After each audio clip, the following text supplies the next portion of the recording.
created us, we did not create God. Therefore, when we are thinking without love, we are not being ourselves. But being of the mind of God, our power is infinite. The mind is so powerful. You can misuse your mind, you can mismanage your power, but you cannot diminish the power of your mind.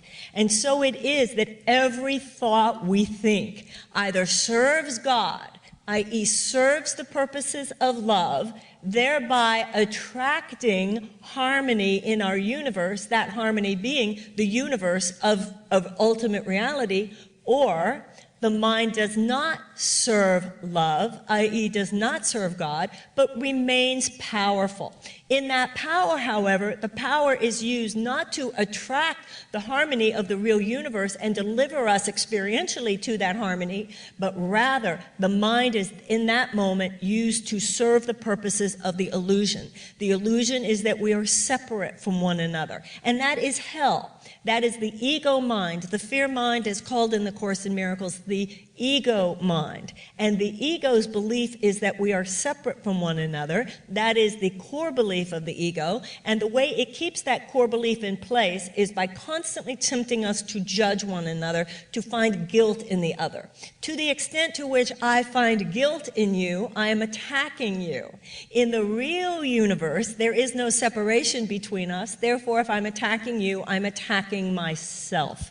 So when I'm in judgment, I'm in blame, i.e. a withhold of love. I'm using my mind to attack myself. Thus attacked, I'm using my mind rather than to attract harmony in my experience to manufacture chaos in my experience. Therefore, we learn that to say, my only desire is to serve God, the only purpose of this relationship is to serve God, is the same thing as saying, my only purpose here is to serve love. Neurosis means separation from self, according to Freud, and you come to understand, as the Course in Miracles says, that there is no such thing as a neutral thought. You don't just hang out in the universe. With every thought we think, we're told, you either serve the purposes of love or you serve the purposes of fear. Bob Dylan wrote a song and he's talking, you're going to have to serve somebody. It might be the devil, it might be the Lord, but you're going to have to serve somebody. I remember that song a long time ago. It's very powerful to know and to really understand and recognize you are that powerful. Our problems often stem from the fact that we ourselves mismanaged our power and used it for self-destructive purposes rather than used it for the purposes of serving God. Now, in the moment when we make our biggest mistakes, we don't usually think we're doing that. When you think of the biggest mistakes you've ever made, at the time, it just might have seemed like a really good idea.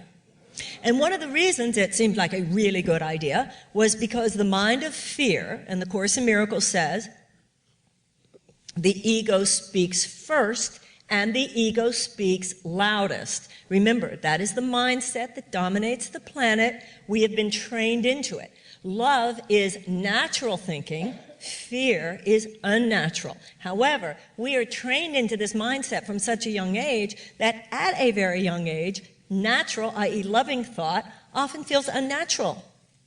And unnatural, i.e. fearful thought, judgment, attack, and blame, just feels natural. And so what enlightenment is a dismantling of a thought system that dominates the planet. The Course in Miracles says enlightenment is not a learning. You don't need to learn who and what you already are. What we need to do is surrender the thought system that acts like a blinder.